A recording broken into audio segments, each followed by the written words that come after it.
Telugu audio book ఛానల్కు స్వాగతం. Atomic habits, James clear. Chapter 1. ఆశ్చర్యం కలిగించే శక్తివంతమైన అలవాట్లు. The surprising power of atomic habits. Part 2. నిజమైన అభివృద్ధి ఎలా ఉంటుందంటే, మీ ఎదురుగా ఉన్న బల్ల మీద ఒక ఐస్ క్యూబ్ ఉందని ఊహించండి. ఆ గదంతా చల్లగా ఉంది. మీ శ్వాస మీకు వినిపిస్తోంది. ఆ ఐస్ క్యూబ్ 25 డిగ్రీలుంది. క్రమంగా ఆ గది వేడి పెరగడం మొదలుపెట్టింది. 26 డిగ్రీలు, 27 డిగ్రీలు, 28 డిగ్రీలు. ఆ ఐస్ క్యూబ్ మీ ముందున్న బల్ల మీదే ఉంది. 29 డిగ్రీలు, 30, 31. ఇంకా ఐస్ క్యూబ్ లో ఏ మార్పు లేదు. ఆ తర్వాత 32 డిగ్రీలు. ఆ ఐస్ క్రమంగా కరగడం మొదలుపెట్టింది. 1 డిగ్రీ మార్పు.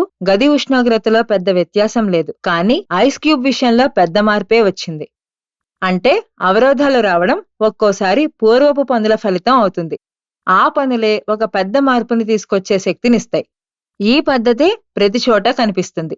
క్యాన్సర్ మన జీవితకాలంలో 80% గుర్తుపట్టకుండానే ఉంటుంది. కానీ కేవలం కొన్ని నెలల సమయంలో శరీరం అంతా పాకిపోతుంది. వెదురు మొదట 5 సంవత్సరాలలో ఏమీ కనిపించదు. భూగర్భంలో దృఢమైన వేళ్లను స్థిరపరుచుకుంటుంది. ఆ తర్వాత కేవలం 6 వారాల సమయంలో 90 అడుగుల ఎత్తుకు ఎదుగుతుంది. అదేవిధంగా అలవాట్లు మొదట్లో పెద్దగా మార్పు తీసుకొచ్చినట్టు కనిపించవు, కానీ ఒక స్థాయికి చేరాక ఒకానొక మలుపు దగ్గర వాటి ప్రభావం తెలుస్తుంది. మొదట్లోనో మధ్యలోనో ఎన్నో సందర్భాల్లో శ్రమ నిరాశకి లోను చేస్తుంది. దీర్ఘంగా సూటిగా ప్రగతిని ఆశిస్తారు. అయితే మొదటి రోజుల్లో మీరు అలవాటు చేసుకున్న అంశాలు అంతగా ప్రతిభావంతంగా ఉండవు. మొదటి రోజులు మాత్రమే కాదు, వారాలు, నెలలు సైతం అదే పరిస్థితి. మీరు ఉన్న స్థితిలోంచి ఎటూ కదిలిన భావన ఉండదు. ఈ అలవాట్ల సమ్మేళన ఫలితం ఒక పేరు ప్రతిష్టని అందించడానికి కాలం పడుతుంది. ఎందుకంటే శక్తివంతమైన స్థితి రావడానికి జాప్యం తప్పదు. అందువల్లనే అలవాట్లని పెంపొందించుకుని దృఢపరుచుకోవడం కష్టతరమైన అంశం. జనం సాధారణంగా చిన్న చిన్న మార్పులు చేసుకుంటారు. స్పష్టమైన ఫలితం అందుకోలేక ఆ అలవాట్లని మానేస్తారు. మీరే ఆలోచించండి. ప్రతిరోజు క్రమం తప్పకుండా 4 రోజులు పరిగెత్తాను, మరి నా శరీరంలో ఏ రకమైన మార్పు ఎందుకు రాలేదు అని మీరు ఆలోచించడం మొదలుపెట్టారనుకోండి, ఆ రకమైన ఆలోచన మీ మంచి అలవాటుని కొనసాగించకుండా చేస్తుంది. అందువల్ల మీరు ఆశించిన మార్పు, ఫలితం రావాలంటే మీరు అలవాట్లు పట్టువదలకుండా నిరంతరం కొనసాగించాలి. అంటే పేరుకుపోయిన మునుపటి అలసత్వాన్ని బద్దలు కొట్టగలగాలి. దాన్నే నేను ప్లాట్యూ ఆఫ్ లేటెంట్ పొటెన్షియల్ అంటాను. మీరు కొత్త అలవాట్లని నేర్చుకోవడానికి ఇబ్బంది పడుతున్నా, ఎంత అలవాట్లని మార్చుకోవడానికి కష్టంగా భావిస్తున్నా మీరు మీకున్న శక్తి సామర్థ్యాల్ని పోగొట్టుకున్నట్టు కాదు, కానీ మీరు ప్లాట్యూ ఆఫ్ లేటెంట్ పొటెన్షియల్ ఎదుటపడలేకపోతున్నారన్నమాట. ఈ విషయం ఫిర్యాదు చేయడం, కష్టపడుతున్న విజయం సాధించలేకపోతున్నాననుకోవడం ఐస్ గడ్డ గురించి కూడా ఫిర్యాదు చేసినట్టే. దానిలో 25 డిగ్రీల నుంచి 31 డిగ్రీల వరకు ఏ మార్పు ఉండదు. మీ శ్రమ అంతదాకా వృధా అయినట్టు కాదు, అది అప్పటిదాకా నిధిలా ఉంది. కానీ 32 డిగ్రీల దగ్గర ఫలితం వచ్చింది. మీరు ఎప్పుడైతే ప్లాట్యూ ఆఫ్ లేటెంట్ పొటెన్షియల్ ని దాటారో అప్పటికి అంతా రాత్రికి రాత్రే మీరు విజయం సాధించినట్టు భావిస్తారు. బయట ప్రపంచం మీ జీవితంలో జరిగిన నాటకీయ పరిణామాన్ని చూస్తుంది తప్ప అంతకు ముందు జరిగిన శ్రమని, పోరాటాన్ని చూడదు. మీకు తెలుసు మీరు ఎంతో కాలంగా పడిన శ్రమ, కానీ ఆ శ్రమే మీరు ఈనాడు అధిరోహించిన విజయానికి కారణం. భూగర్భంలో ఏర్పడే ఒత్తిడులకి సమానంగా మానవ ప్రయత్నాన్ని సరిపోల్చవచ్చు. 2 భూగర్భ పొరలు ఒకదానికి మరొకటి వేల సంవత్సరాలుగా రాపిడికి గురి చేస్తుంటాయి. క్రమంగా వీటి మధ్య ఒత్తిడి పెరుగుతుంది. ఒకరోజు ఒకదానిని మరొకటి రాపిడికి గురి చేస్తుంది. అది వేల సంవత్సరాలుగా జరుగుతుంది. కానీ ఓసారి ఆ ఒత్తిడి బలంగా, దృఢంగా మారుతుంది. ఒక భూకంపం వస్తుంది. మార్పులకి సంవత్సరాలు పట్టొచ్చు. ఒక సంఘటన జరగటానికి అంతటి పోరాటం, రాపిడి, శ్రమ అవసరం. ప్రావీణ్యం సాధించాలంటే సహనం అవసరం. NBA చరిత్రలో శాన్ ఆంటోనియో స్పర్స్ విజయం సాధించిన జట్లలో ఒకటి. వారు సంఘ సంస్కర్త జేకబ్ రిస్ సూక్తిని ఒకదాన్ని పెట్టుకున్నారు. ఎప్పుడైతే ఏ విధమైన సాయం అందనట్టుగా కనిపిస్తుందో, నేను రాతిని బద్దలు కొట్టే అతని దగ్గరికి వెళ్లి చూస్తాను. కొన్ని వందల సార్లు రాతిని కొడితేగాని బద్దలు కాదు, కానీ వందలాది దెబ్బల తర్వాత ఒకే ఒక దెబ్బతో 2గా బద్దలైపోతుంది. నాకు తెలుసు, అది కేవలం చివరగా వేసిన దెబ్బ వల్ల సాధ్యపడలేదని, ఎప్పటినుంచో పడిన దెబ్బల వల్ల అది సాధ్యమైంది అని. ఎంత పెద్ద అంశాలకైనా ప్రారంభం చిన్నగానే ఉంటుంది. ప్రతి అలవాటు యొక్క బీజం ఒకటిగానో సూక్ష్మ నిర్ణయంగానో ఉంటుంది.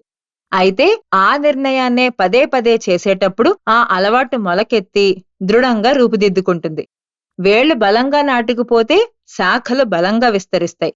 చెడు అలవాటుని తొలగించుకోవడం అనేది శక్తివంతంగా మనలో నాటుకుపోయిన ఒక వృక్షాన్ని తొలగించడం లాంటిది. అదే మంచి అలవాటు అనేది సున్నితమైన పువ్వుని ప్రతిరోజు జాగ్రత్తగా పరిరక్షించుకోవడం లాంటిది. కనుక అలవాటుని పెంచి పోషించుకుంటే ప్లాట్యూ ఆఫ్ లేటెంట్ పొటెన్షియల్ వరకు సాగి ఆ పైన విజయం వైపు సాగిపోతుందని నిర్ధారణ అవుతోంది. కొందరి విషయంలో అనవసరపు అలవాట్లతో ఊబిలోకి జారిపోతే మరికొందరు మంచి అలవాట్లతో అద్భుత ఫలితాలను అందుకోగలుగుతారు. లక్ష్యాలు వదిలిపెట్టండి, పద్ధతుల మీద దృష్టి పెట్టండి. Forget about goals, focus on systems instead.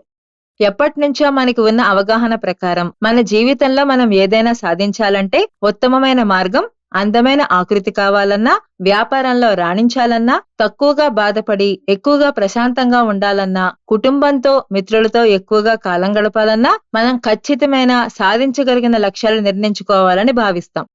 చాలా సంవత్సరాలుగా అలవాట్ల విషయంలోనూ ఇదే నా విధానం కూడా. ప్రతి ఒక్కరికి చేరుకునే లక్ష్యం ఉంటుంది. స్కూల్లో గ్రేడ్లు సాధించడానికి లక్ష్యాన్ని నిర్ణయించుకునేవాణ్ణి. అదేవిధంగా బరువు తగ్గడానికి జిమ్కి వెళ్లాలని, వ్యాపారంలో లాభాలకి, ఇలా అన్నిటికీ లక్ష్యాలు పెట్టుకున్నాను. కొన్నిటిని సాధించగలిగాను కూడా. కాకపోతే చాలా వాటిలో అపజయాన్ని చవిచూశాను. క్రమంగా నేను గ్రహించిందేంటంటే నా లక్ష్యాలకి ఫలితాలకి పొంతనలేదు. ఆ తర్వాత నేను అనుసరించిన పద్ధతుల వల్లే లక్ష్యాల సాధన సాధ్యమైంది. లక్ష్యాలకి పద్ధతులకి మధ్య గల వ్యత్యాసం ఏంటి?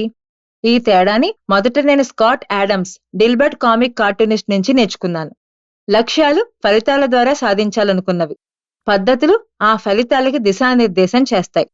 మీరు కోచ్ అయితే మీ లక్ష్యం మీ జట్టుని విజేతగా నిలబెట్టడం కావచ్చు. మీరు ఏ పద్ధతిలో జట్టు సభ్యులను ఎన్నుకుంటారు, అదే విధంగా మీ మేనేజర్ని, మీ దగ్గర సహాయకులుగా ఉండే కోచ్లని, అదే విధంగా మీరు సాధన ఎలా చేస్తారనేది మీ పద్ధతిలోకి వస్తుంది. మీరు వ్యాపారవేత్త అయితే మీ లక్ష్యం కోట్లాది రూపాయల వ్యాపార సామ్రాజ్యం విస్తరించడం కావచ్చు. అయితే మీ పద్ధతి ఏంటంటే మీరు మీ వస్తువుని ఎలా తయారు చేశారు, ఉద్యోగుల్ని ఎలా నియమించారు, మార్కెటింగ్ విధానాలు ఏ విధమైనవి అనుసరిస్తున్నారనేది మీ పద్ధతి. మీరు సంగీత రూపకర్త అయితే మీ లక్ష్యం కొత్త పాటను తయారు చేయడం కావచ్చు. మీ పద్ధతి మీరు ఏ విధంగా సాధన చేస్తున్నారు, ఏ విధంగా కష్టతరమైన రాగాలను నేర్చుకుని అమలు చేస్తున్నారు, మీ గురువు నుండి ఏ విధమైన సలహా సంప్రదింపులు తీసుకున్నారనేదే మీ పద్ధతి. ఇప్పుడు ఆసక్తికరమైన ప్రశ్న. మీరు మీ లక్ష్యాలని పూర్తిగా వదిలేసి మీ పద్ధతుల మీదే దృష్టి పెట్టారనుకోండి, మీరు విజయం సాధించగలరా? ఉదాహరణకి మీరు బాస్కెట్బాల్ కోచ్ అనుకోండి. మీరు ఛాంపియన్షిప్ ని గెలవాలనే లక్ష్యం మీద కాకుండా మీ జట్టు ప్రతిరోజు ఏ విధంగా సాధన చేస్తుందనే విషయం మీదే దృష్టి పెడితే మీకు ఫలితం అందుతుందా? నా దృష్టిలో మీకు అందుతుంది. ఏ ఆటలోనైనా పెద్దగా స్కోర్ చేయడమే కావాలి. కానీ మీ ఆట మొత్తాన్ని స్కోర్ బోర్డు మీద మాత్రమే కేంద్రీకరించడం అర్థరహితమైనదే కదా. గెలవడానికి ఏకైక మార్గం ప్రతిరోజు మిమ్మల్ని మీరు మెరుగుపరుచుకోవడమే. 3 సార్లు సూపర్ బేలో విజేతగా నిలిచిన బిల్ వాల్ష్ మాటలో స్కోర్ అదే వచ్చి తీరుతుంది. అదే జీవితంలోని మిగిలిన విషయాలకి వర్తిస్తుంది. మీరు ఉత్తమమైన ఫలితాలు ఆశించిన వారైతే లక్ష్యాలను నిర్దేశించుకోవడం గురించి పట్టించుకోకండి. మీ పద్ధతుల మీద దృష్టి పెట్టండి. దీని ఉద్దేశం ఏంటి? లక్ష్యాలు పూర్తిగా ప్రయోజనం కానివా? ముమ్మాటికి కాదు. లక్ష్యాలు దిశానిర్దేశానికి ఎంతో మంచివి. కానీ విజయం సాధించాలంటే పద్ధతి ముఖ్యం. మీరు లక్ష్యాల సాధన కోసమే ఆలోచిస్తే ఎన్నో సమస్యలు ఎదురవుతాయి. అదేమీ పద్ధతుల్ని రూపుదిద్దుకోవడం అంత సమయం పట్టదు. మొదటి సమస్య, విజేతలకి పరాజితులకి ఒకే లక్ష్యాలుంటాయి. Winners and losers have the same goals. లక్ష్యాలు నిర్దేశించుకోవడం సర్వైవర్షిప్ బయాస్ అనే తీవ్ర సమస్యగా పరిణమిస్తుంది. మనందరి దృష్టి గెలిచిన వారిపైనే ఉంటుంది. విజేతలనే ఆదర్శవంతమైన లక్ష్యాలు నిర్ణయించుకునేవారిగా భావించి మిగిలిన వారిని అదే లక్ష్యంతో సాధన చేసినా విజయం సాధించలేకపోయినా వారిని గుర్తించని స్థితికి తీసుకెళ్తుంది. ఒలింపిక్స్ పోటీల్లో పాల్గొన్న ప్రతి ఒక్కరూ బంగారు పతకం ఆశిస్తారు. ప్రతి ఒక్కరూ ఉద్యోగం సంపాదించాలనుకుంటారు. గెలిచిన వారు, ఓడిపోయిన వారు ఒక విధమైన లక్ష్యాలను నిర్ణయించుకోనప్పుడు లక్ష్యాలు విజేతల్ని పరాజితుల్ని వేరుగా చూడలేవు. 2D ఫ్రాన్స్ లో అగ్రస్థానంలో విజేతలుగా నిలబడ్డం అనే లక్ష్యం బ్రిటిష్ జట్టుని విజేతలుగా నిలబెట్టలేదు. వాళ్ళు ఇతర ప్రొఫెషనల్ జట్టుల మాదిరిగానే ప్రతి సంవత్సరం పోటీల్లో గెలవాలనుకున్నారు. లక్ష్యం ఎప్పుడూ ఉంది. ఎప్పుడైతే వారు నిరంతరంగా చిన్న చిన్న మార్పులతో ఒక పద్ధతిని అవలంబించారో అప్పుడు వారి ఫలితం వేరుగా ఉంది. పరాజితుల నుండి విజేతలుగా మలిచింది. రెండో సమస్య, లక్ష్యం సాధించడం అనేది తాత్కాలిక మార్పు. Achieving A goal is only A momentary change. గజిబిజిగా ఉన్న గదిని మీరు శుభ్రపరచుకోవాలనుకోండి.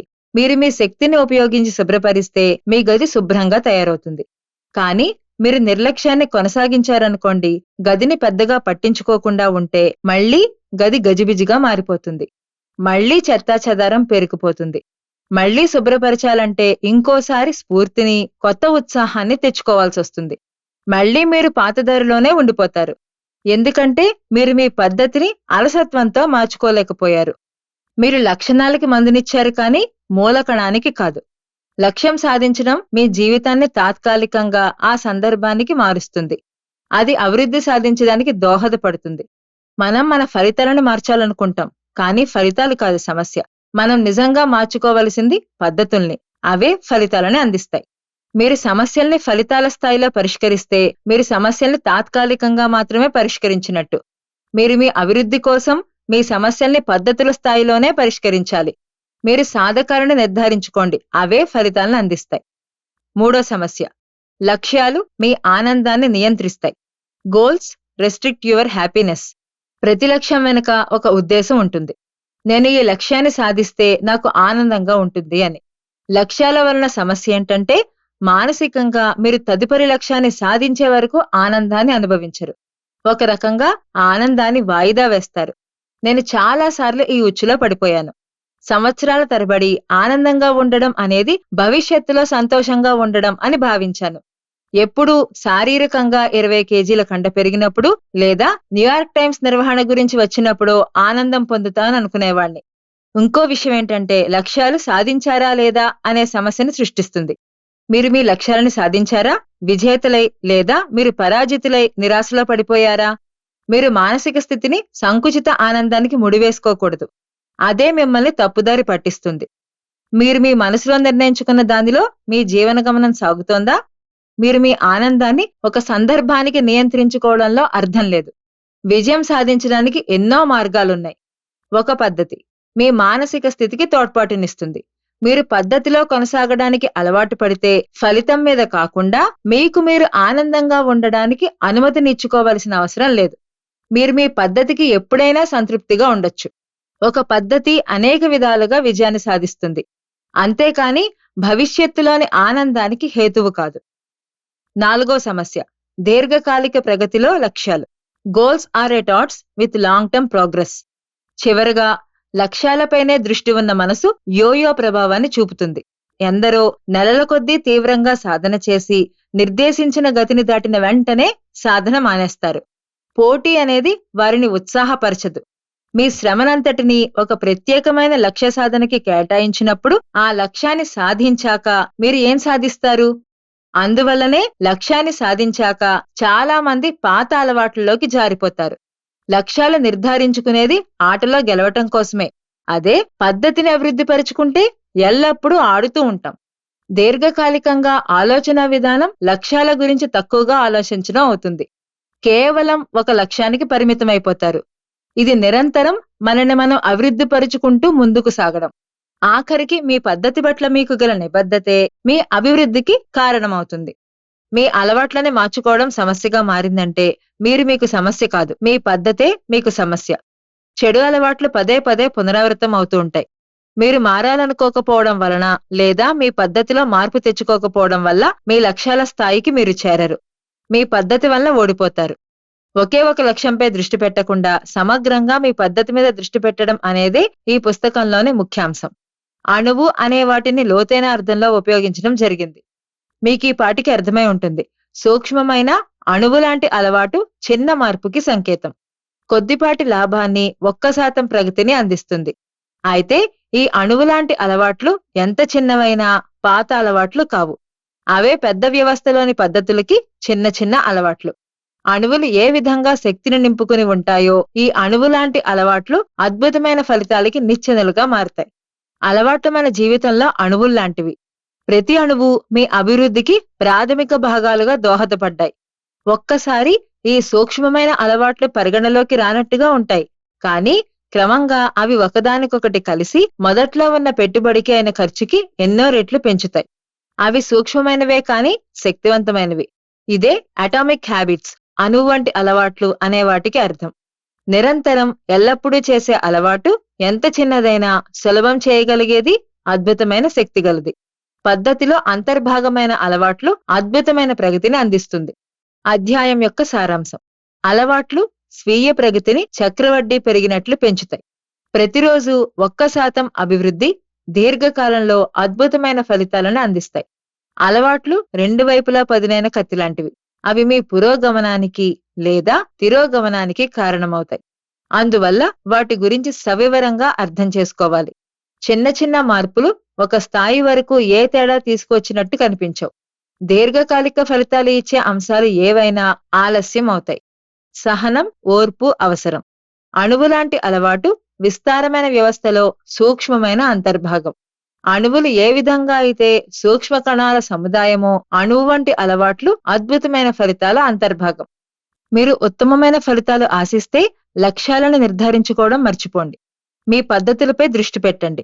మీరు లక్ష్యాలని అందుకోలేకపోయారంటే మీ పద్ధతుల్లో తేడా ఉన్నట్టే. మా ఛానల్ గనక మీకు నచ్చినట్లయితే లైక్ చేయండి, షేర్ చేయండి, సబ్స్క్రైబ్ చేయండి.